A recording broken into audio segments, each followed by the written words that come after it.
Hey, friends! Welcome to the Swing My Heart podcast. Come join me, your host, Nicole, for some hope-filled conversations about heartfelt entertainment that makes your heart swing. Hi, Viv. How are you? I'm well, Roxanne. How are you? I'm good. It's so nice to see you again. You as well. Thank you. Thank you.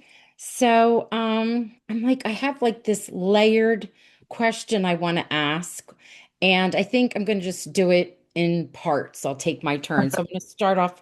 I hope I get my words out right. So, this season, usually you do, but especially this season, your character has wonderful advice, and you are working with like perfect talent. You've got Martin, right? You have some Yep. wonderful scenes with Martin. Your son, oh my God, Yep. he's amazing. And then Kevin.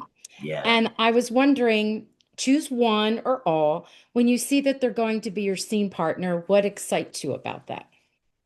Yeah, okay, so with Cav, Cav and I are very similar. Like a lot of the things what we hold most dear in our lives kind of lines up with each other. Um, um, so Cav and I always kind of push to do more scenes together. Like we'll say to the writers, "Hey, write some more stuff for us to do." And we both felt that so the scene that we got to do in the church, no joke, we did the scene and five or six crew members came up to us and said that was our favorite scene. Like it caused a stir like right away. And we knew when we were doing it that it was something really good. It kind of stands out. It's got its own. I don't know. There's a different weight to it. What we love to do, Cav, my and Cav and myself, and Martin and myself, we love to. Uh, a lot of times we'll take stuff out of the scene. We'll take lines out of the scene because these guys can do a lot with a look. They know each other so well that just a look from each other, it lands. There's just a lot going on between these guys, and we we really want to we really like to kind of honor the folks that were around so long before us, because a lot of the folks back in the day, they didn't really get a chance to express themselves, or maybe they just didn't express themselves. A lot of things were layered, and there's a lot of nuance to the way people handled themselves back in the day, and we really love to bring that authenticity to the scenes that we have together. With Elias, it's always cool. I get to see my kid. Same thing when Vienna, when to see Vienna do anything, to see Elias do anything.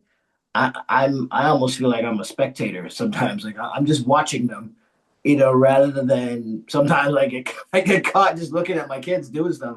Oh yeah, I gotta act. Yeah. They're all special. They're each situation is very special. Cav and I, we go way back. We've known each other for a long time.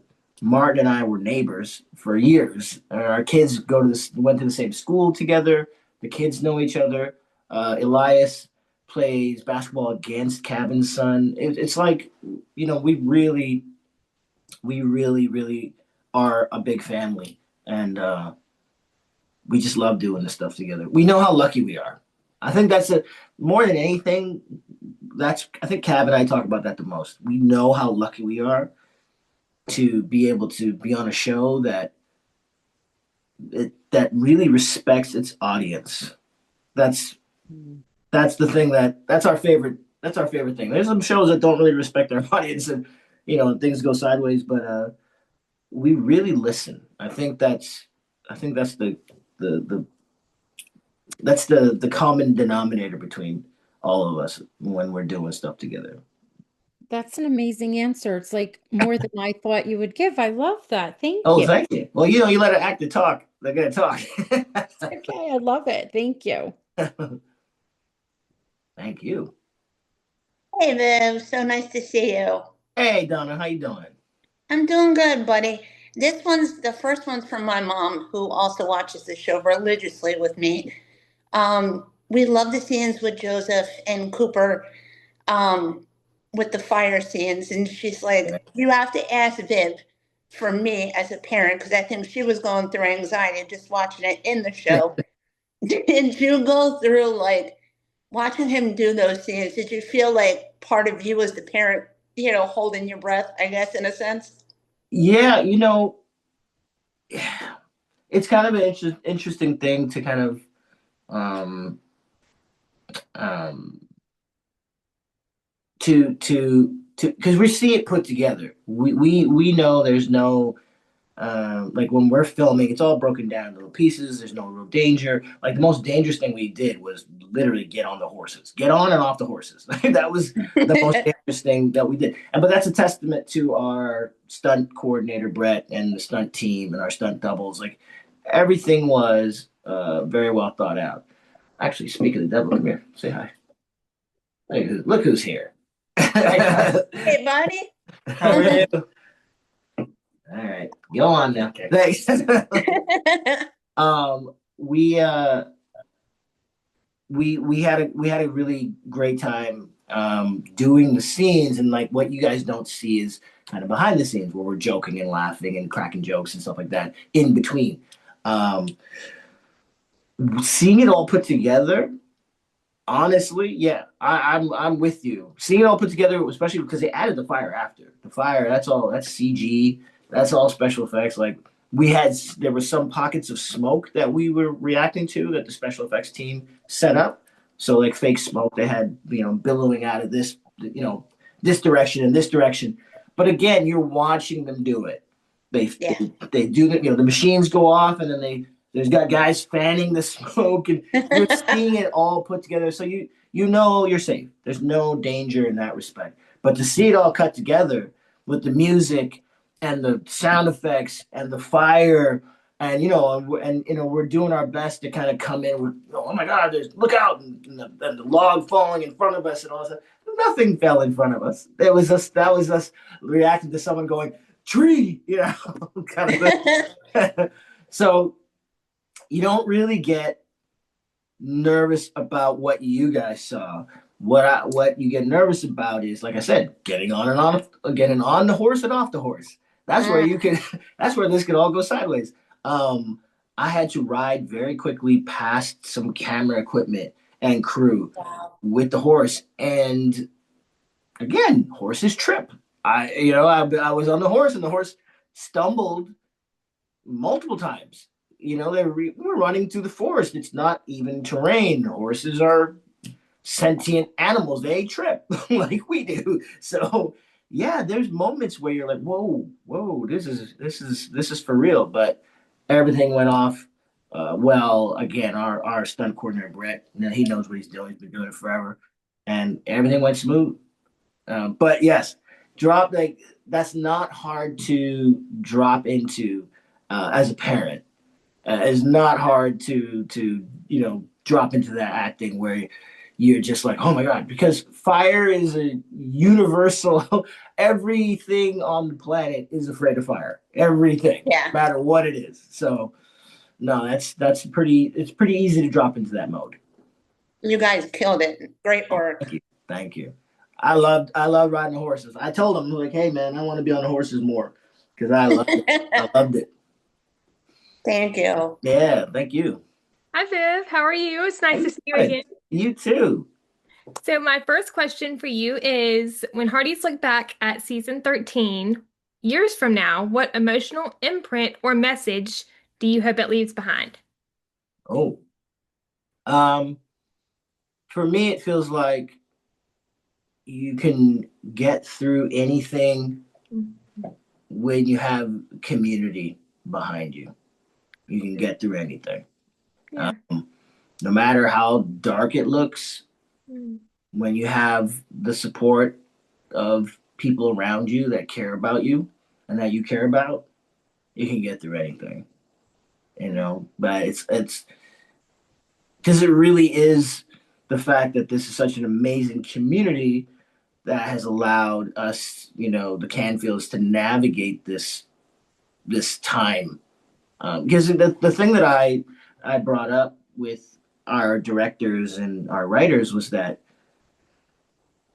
given the Canfields' past with everything that happened with Angela when she was a baby, and different tensions they felt throughout the years. There's some racial tension and whatnot. You know, you kind of got you have to look at it like, what would they be feeling if all of a sudden their kid is the one that's looked at as responsible for this? They might feel that this community might not be so welcoming anymore. They in a different place that actually might have been the outcome. So it wouldn't be something that the Canfields would not feel.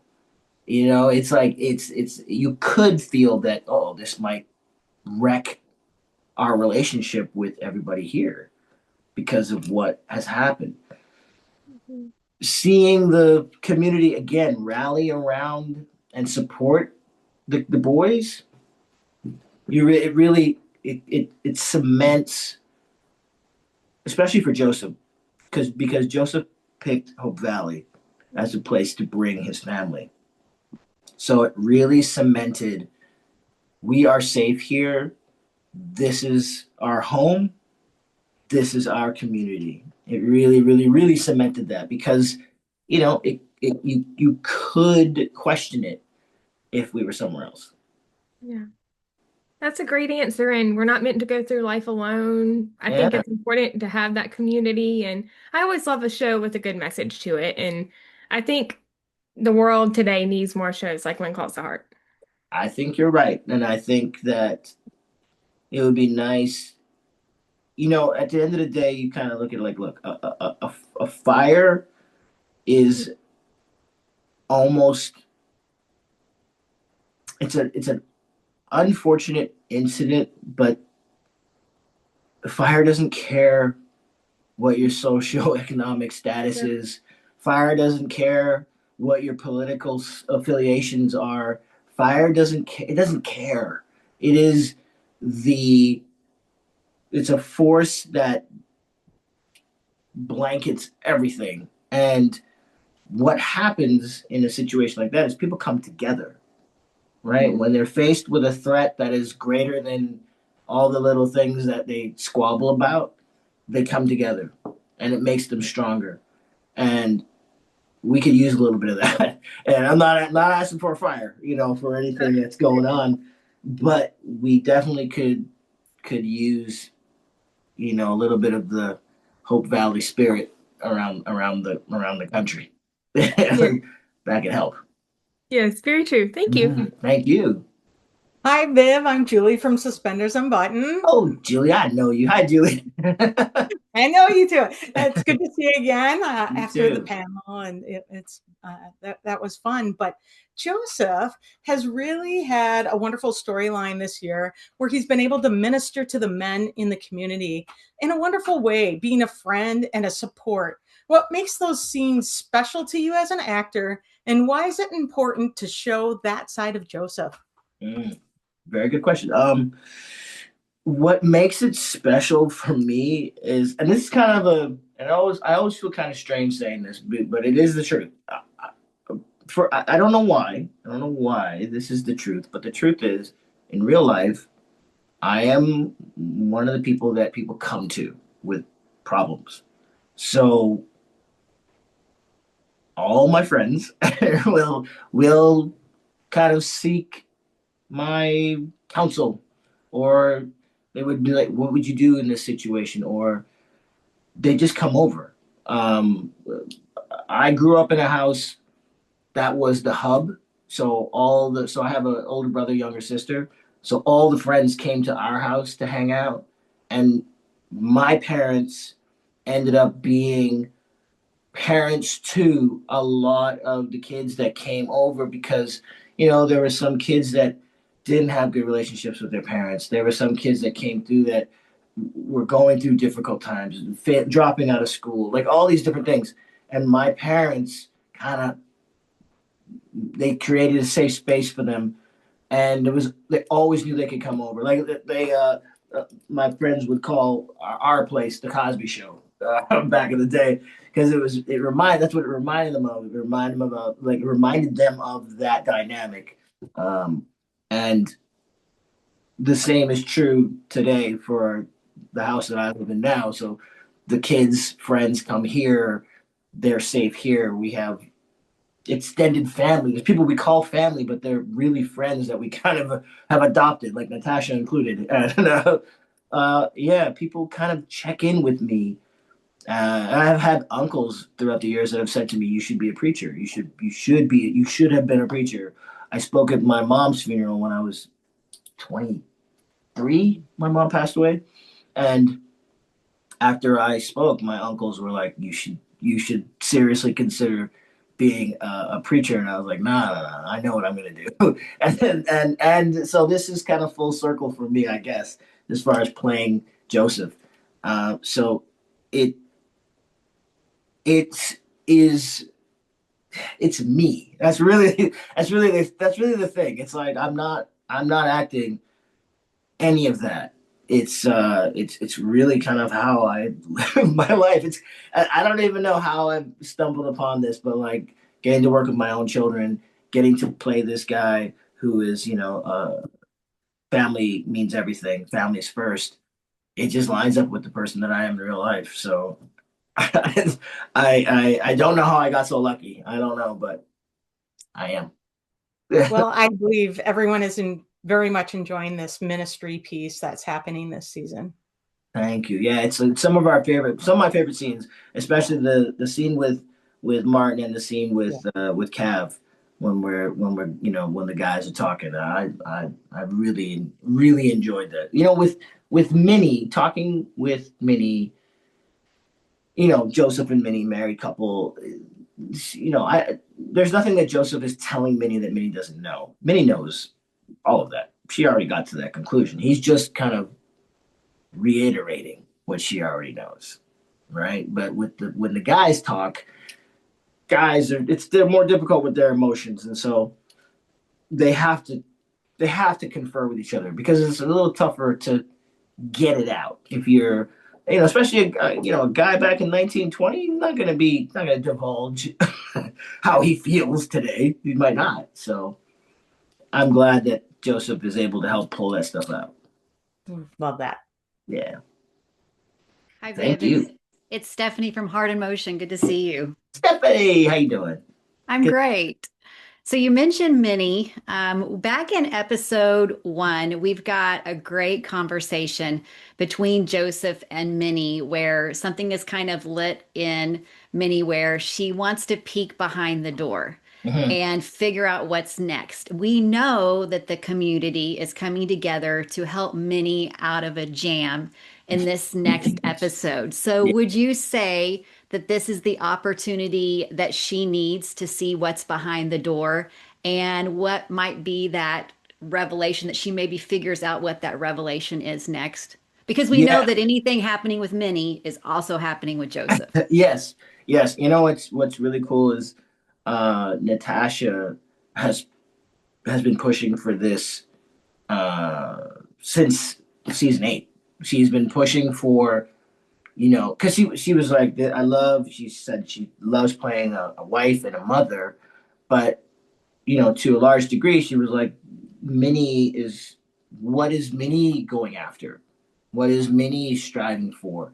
And she really always was really fond of the idea of business owner, like someone who really pushed and figured out a way to do something that she loves to do and turn it into business. And so, with the cafe, that was the first step. But this lines up with that Minnie has something to do with the business that ends up taking off. It all makes sense, and but the writers and Natasha work together to make this all happen. So it's been cool to watch.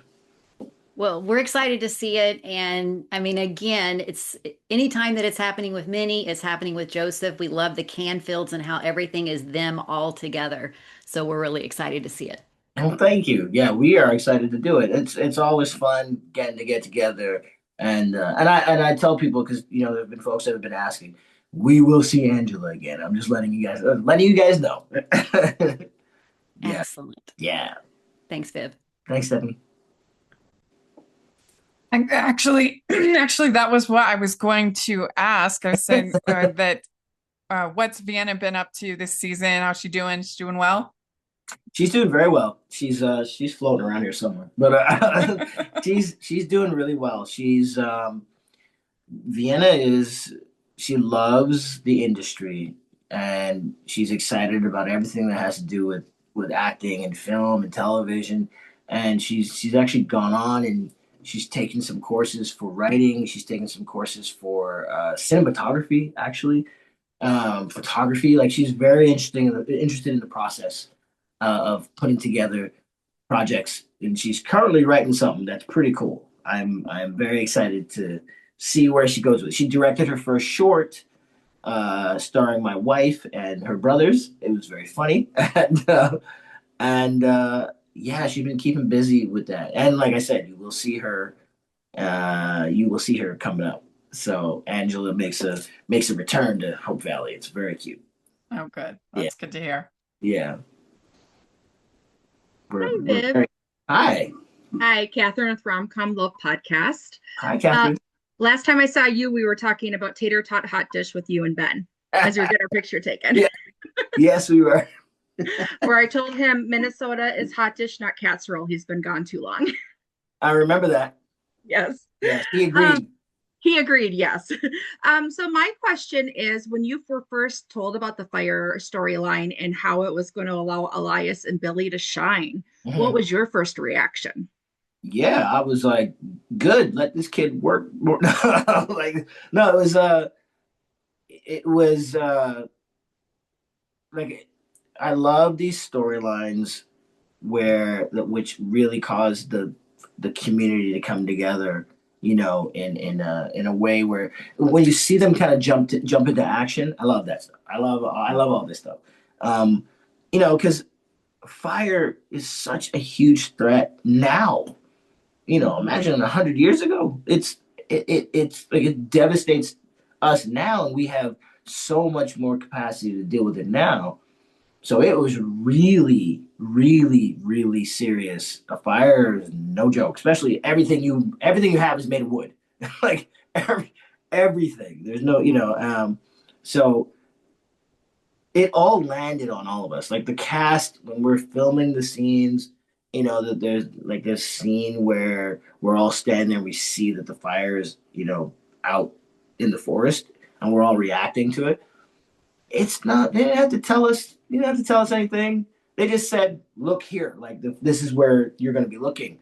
And all of us are doing our thing because we all get it. I think it's kind of an innate thing that, I was saying that every being on earth, all creatures on the planet are afraid of fire. Everybody respects that power.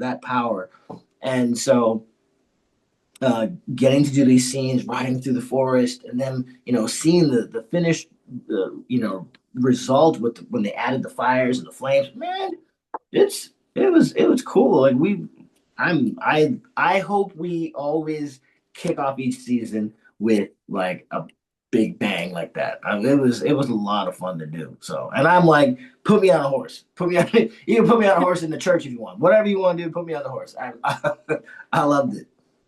It was cool. Well, I was just gonna say the guys did, or the boys and the guys, they're so young. They did such an amazing job with. We felt that weight, where they're taking on the responsibility, and so just extra kudos for their role in this whole storyline because they did it tugged at the heartstrings. Yeah, they did a great job, and I know how much my kids are capable of doing. And to a large degree, yeah, the kids don't really get pushed to take on, a lot of things like this. So it was very cool to see them put in this situation because yeah, they loved it. They loved it. I was his support this year. There he is, my buddy. Come here and say hi.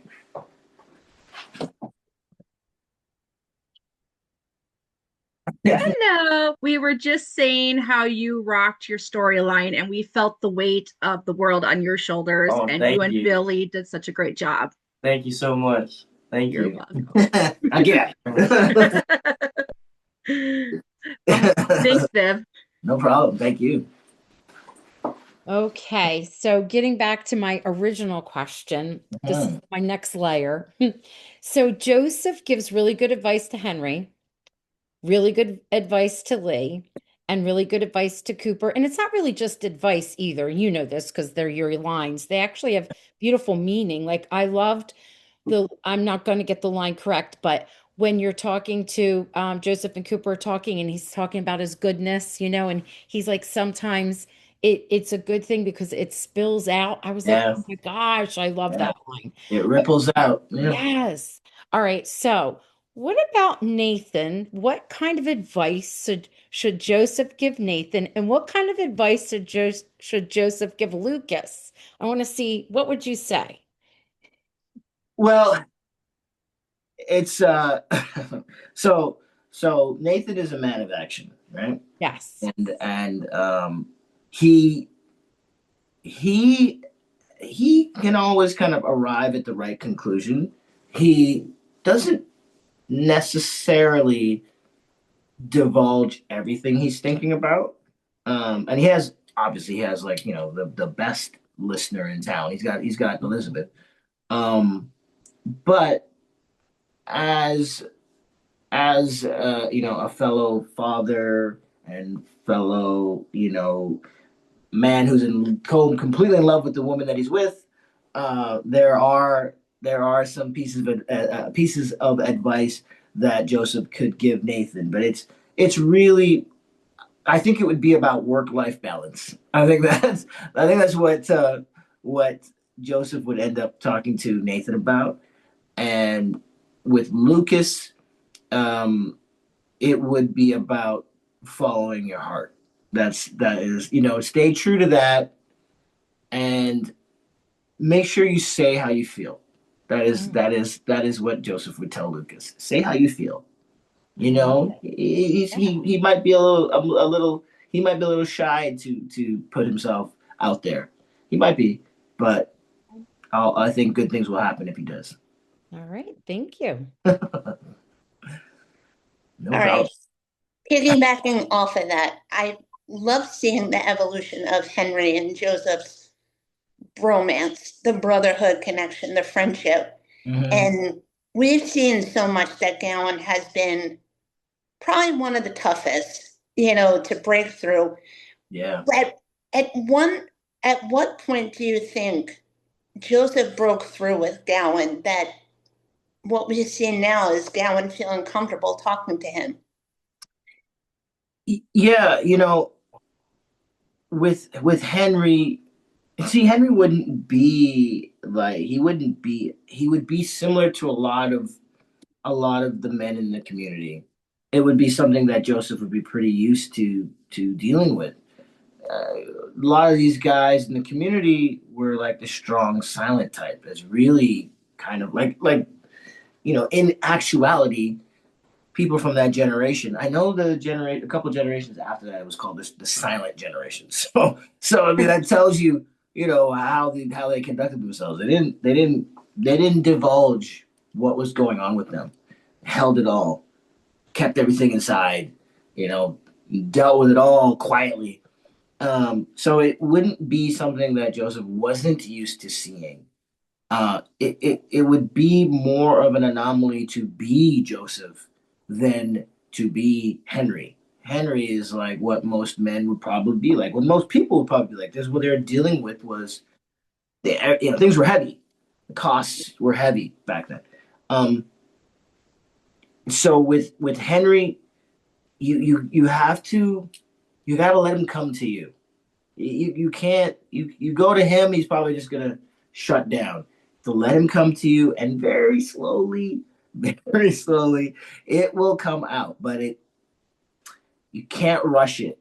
He is not to be rushed. He'll get there when he gets there. There's a lot of layers to Henry. To me, honestly, watching Martin, I often get caught just watching Martin because Martin Cummings is a fascinating person. There is so much going on with my guy. My dude is he he's lived 1,000 lifetimes Mm. in a very short period of time. He's an incredible dad. Oh my God, he loves his kids so much. He's an incredible grandfather. Loves his grandson a ton. Yeah, he is. Martin is just one of the best people that you could ever hope to be around, and I'm fortunate that I was neighbors with him for years, and so we just would stop and chat on the street for hours. Um, I'm just lucky I have that relationship with him. So what you see between Joseph and Henry is what goes on between Viv and Martin. So You that's can, yeah. You can you I know can, you can feel it.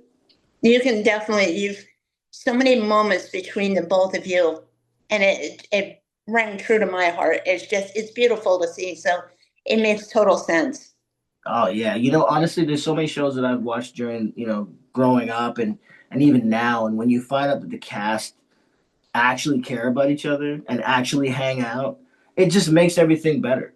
It's like when they're actually really good friends, Yeah. then you can spot like the ad libs, then you can spot the real laughter, the Yeah. real hug. You see it, and that's what happens with all of us. Like we chat all the time, and we tell each other, oh, you, love you. Like we all care about each other so much, and I know how lucky I am to be a part of this cast. It's very very cool. Well, I speak for many of us. We're blessed to have you, my friend. Thank you, thanks, You're Don. welcome. So, following up with Donna's question, parties have loved or enjoyed seeing the developing friendship between Joseph and Henry over the past few seasons. What do Mhm. you love most about their dynamic? And who is another character in Hope Valley you'd love to see him have a closer relationship with in the future or a friendship? Yeah, yeah. Like I was saying, with Henry and Joseph, they can just they can just exist in front of each other very easily. It's kind of interesting.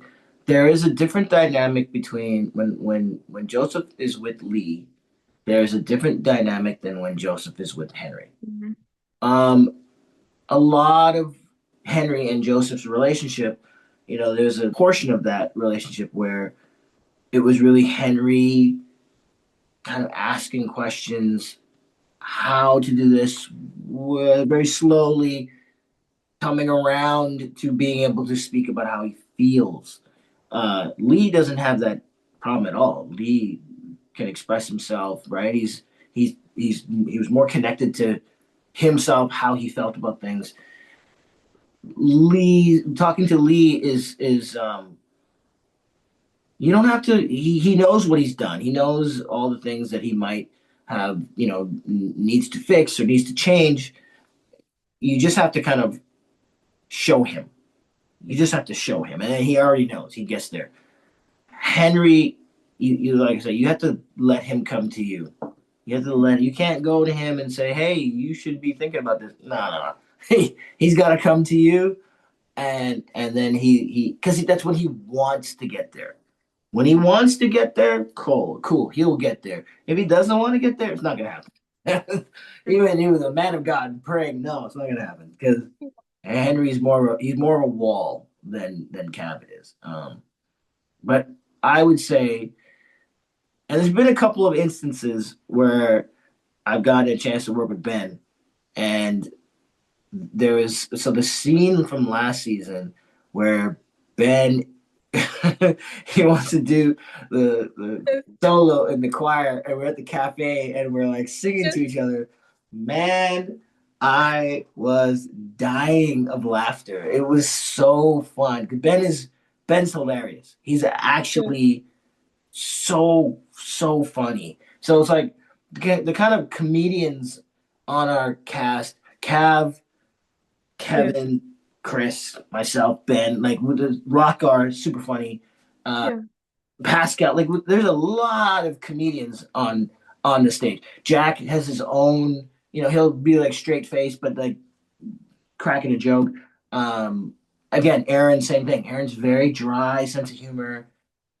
Everybody's got that. Everybody has the ability to make people laugh, and getting us all together, man, it's fun.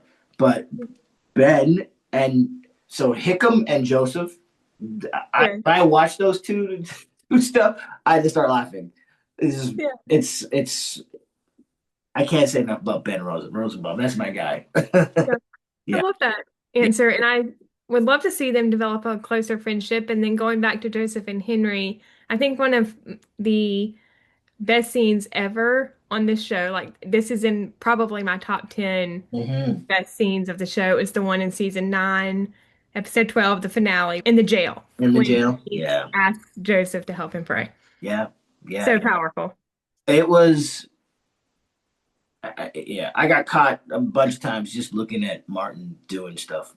I didn't have to, like, I don't know, man. I get a chance to be on the show and do stuff, and for the most part, I'm just like, I'm like, oh, this is cool. That's all I'm doing the whole time. Just like, man, this is good. Man, this is good. I love that scene. That scene was very good. Very good. Yes, thank you. Thank you. All right. Hi, Viv. Hi. Hey, there you are. Yeah, it's my turn You finally. made it. Yes. Okay, so Joseph carries himself with such a calm authority. Where do you imagine that his grounded strength comes from in his backstory? Because we don't really know that much about Joseph. Yeah.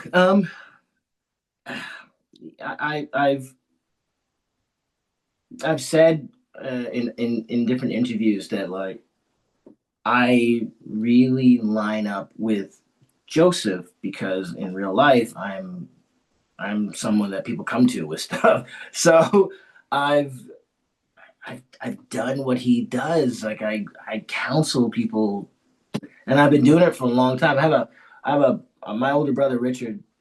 He's 6 years older than me, and the first person I ever like counseled about a relationship problem was a friend of his in his grade who called his. So my brother had a landline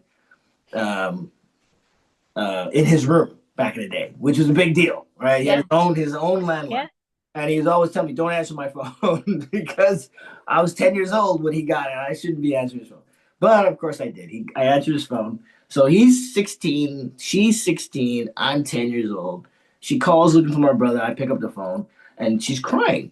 This one friend of his is in tears because she expected that it was going to be my brother that answered the phone. So she was already crying. So she told me what the problem was. It was a boy situation, and she was very upset. And I gave her some advice. I told her what to do about the guy, about the boy. And she was like, "How could you know this? You're 10 years old." And I was like, "Trust me, I know what I'm talking about." I said, "You do this, this, this, and this tomorrow, and tell me what happens." She did the things that I said. The boy did an about face. And they ended up going on this date together, and it was like happily ever after. And she called back, and my brother answered the phone, and she's like, "Can I speak to your little brother?" I had successfully given her advice that helped the situation she was in. And I guess I was hooked from that point on, and I became that person that did all the time. So I line up with Joseph in that respect. That's what I do in real life. The spiritual component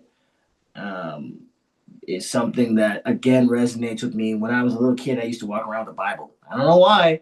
Couldn't read yet. I was like 2 or 3, but I would walk around with a little Bible. And fun fact, it is the Bible that I picked for Joseph to carry around looks like the Bible that I carried around when I was a kid.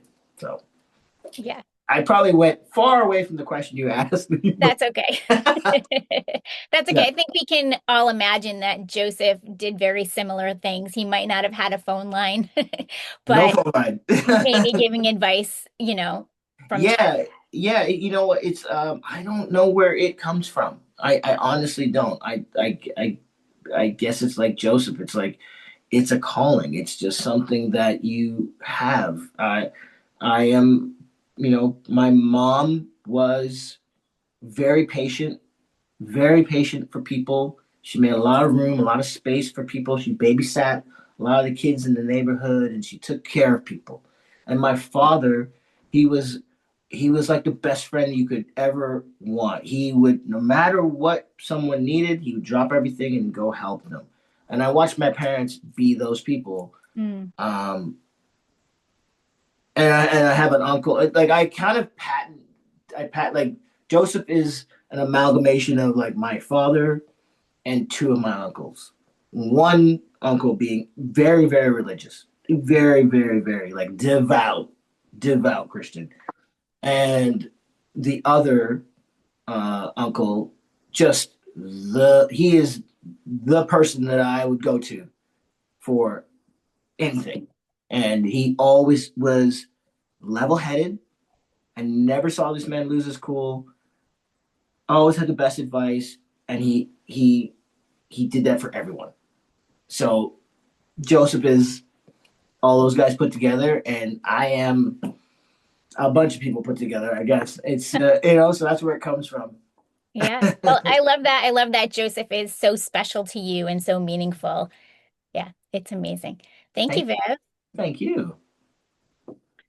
Viv, one thing that we love as Hearties is the little bitty moments that are throughout the series, throughout each episode. And, on a rewatch, we're always picking up on something else. And I was rewatching episode 4 last night, and the scene where Toby and Cooper go to the Mountie office to talk to Nathan and Bill. And I noticed that Joseph is standing behind Cooper, and his hand is there just kind of comforting him in this very just subtle way there the whole time as a father figure. And then what's really amazing is that when he and Minnie stay there, Joseph is still doing that same thing. So I'm curious, was that something that's, you've said Viv is Joseph and Joseph is Viv. Was that something that, was intentionally put in there, or was it just natural for you? And can you just talk about filming that scene in general, because it was such a powerful moment? Yeah, that is me. I actually today, Vienna was making fun of me because so she was like standing behind my other son Lennox, who was sitting on a chair, and she was standing behind him, and she was like massaging him. She's like, "Dad, this is what you do." And so she was making fun of me, and I was like, "What are you talking about?" She's like, "You always, you're tactile. You always put a hand." And I do that. That is the truth. I'm protective, and so I get called out for this. My wife will be like, we'll be standing up talking to people, and I'll put my arm around her. Like I don't know what it is. It's just a protection thing. So I do that in real life, and so a lot of times, like I said, when I'm being Joseph, I'm being Viv, and that's me. Just wanting to comfort someone I care about. That's really it. It's like, and I don't even know I'm doing it sometimes. I don't even know I'm doing it. So, what was the second part of your question? So talk about that scene in general, because you just naturally doing that played out perfectly in that moment. Yeah. It was this thing where I knew that what Bill and Nathan are saying is very scary. What we're talking about here is very serious, and so it was really. And my wife Davina said to me the other day, we were talking about a portion of time that we went through, kind of early days when all 3 kids were very young, and she wasn't working, of course, because she had just had Elias, and everything was on me. And she said, "You never let anything bad or upsetting get to me. You always kept it all away from me." And so she was referring to something that was happening now, and she's like, "Are you just telling me that you're cool with it because you're trying to spare me from feeling bad?" I'm like, no. I'm like, I would tell you if it was something that rattled me. I'm like, when you see that happen, then you can worry. And I said, but it's not going to happen. I am not going to get rattled. I'm going to always be your rock, no matter what. That's my job.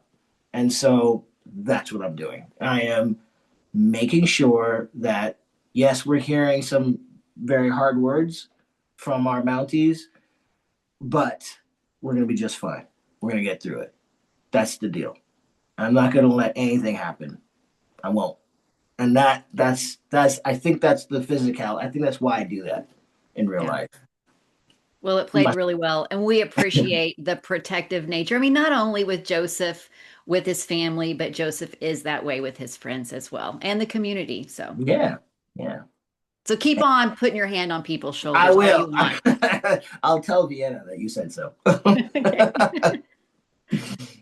So would you say that you and Natasha have similar acting styles? And if yes or no, what have you learned from her as far as being a better actor? Natasha is she's very she's more kind of locked in with everything that's it's hard to describe, but like I ad lib a lot. It's like I think it's Cav and I work really well together because we both ad lib a lot. Just like you can see that Cav and Pascal, they ad lib a lot. They're both similar. Natasha and I pretty close as far as how we do things. She's a lot better at memorizing lines than I am. She's really, really good at it. I've been blown away by that ability that she has. But we clicked really well very early, and like I think our styles complement each other. They're closer together than they're further apart. But like she just, I know that I have to start looking at the material sooner because I'm watching Natasha and how prepared she is. I like to not set it because I actually like to. It makes me be in the moment when it's not quite solid, not quite set. It allows me to kind of, I feel, be a little more kind of fluid with the scenes and what comes up. Because I haven't set it, I haven't decided, okay, I'm going to do this and I'm going to do this and I'm going to do this. I know I can react in real time. I know I have the ability to. It sometimes I feel like it makes it unfair for my scene partner because I change things every single time, every single take. I will change the way I do something, but it's like that's what happens in real life. You know, that's the way I look at it. This is what happens in real life. You have a conversation with someone 5 times, it's not going to look exactly the same way 5 times. It will not. It can't because everything that happens, you know, in the first time you talk is going to be different the 5th time you talk. So I kind of bring that. I sometimes feel bad that that's kind of how I do things because, like I said, I don't ever leave my scene partners hanging.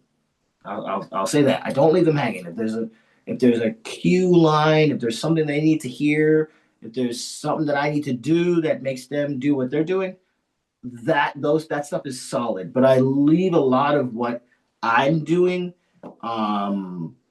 Kind of not set because I'm really listening to what they do. I'm watching what they do very intently because I like to be that person that's just like reactive kind of thing. So I never know if it's like making my scene partners upset or not. But everybody, they say they love me still, so I guess it's still fine. Does she ever let her accent slip? No, like, no. She's pretty solid. I try to speak like her, and she's like, "No, mate, no." I can't help it though. It's like you get just anytime she's talking, I just want to break into British, and she's like, "No." So fun though. Yeah. So Viv, what is a storyline that you would like to dive into for Joseph? And maybe in a way that the community is helping him in a different, like him specifically for something that's happening to him and not just the family, because he's always taking care of everyone else. Yeah, you know, so Natasha and I have kind of we've created a backstory for the Canfields, for both Minnie and Joseph, for when they met, how everything went down, everything. We've talked about it all, and it's kind of come up a couple of times, but there is tension between Joseph and Minnie's father, which happens, quite often in families. But we've never gotten to really explore that, because there's just a way that Minnie's father makes Joseph feel. It's just Minnie's family had more money and reach than Joseph's family, and Minnie kind of left a level of income and a level of safety to venture off with Joseph. And, if you think, it's like she makes that choice, she makes that move, she goes with Joseph, and, not too long after that, their daughter is blind. It's like, it's a parent, her father, her mother could look at that situation and be like, we told you to go this way, you wanted to go that way. It's just a way that Joseph might feel. It's not anything we haven't, delved into it, but we looked at it and we're like, oh, that would definitely be something that he would feel responsible. He might feel guilty that, like, I took your daughter away from the status that she had, to the point that even in the face of, we need money for a lawyer to defend our child who possibly might be on the hook for a lot of money. Even in the face of that, we still don't ask for help from her parents, because that is a sore spot. That is something that, and we haven't explored it, but it's the reason why that wasn't an option. It wasn't an option. And it's not anything that the viewers could know, but that's not an option. Getting help from Minnie's family, who could afford to help us. No, not doing that. We'll figure it out. So. Well, as a team, I would say we are all team backstories and learning more about our characters. So can't wait to see that. Hopefully we'll see it on screen sometime. I hope so too. I think you will. All right, Hearties, that concludes the interview with Viv Leacock. If you enjoyed this episode and are watching on YouTube, you can like this video and share what you are looking forward to most about the Canfield's storyline the rest of season 13. If you are listening on Spotify, make sure to rate and review, as your feedback is always greatly appreciated. If you want to stay up to date on all of my episodes, you can subscribe to this channel on YouTube and follow along on Spotify, and make sure to hit the bell so you are alerted when those new episodes are posted.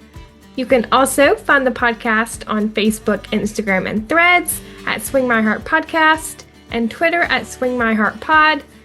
Thank you so much for listening. I hope you have a wonderful day or night wherever you are in the world, and I will see you next time. Love y'all. Bye.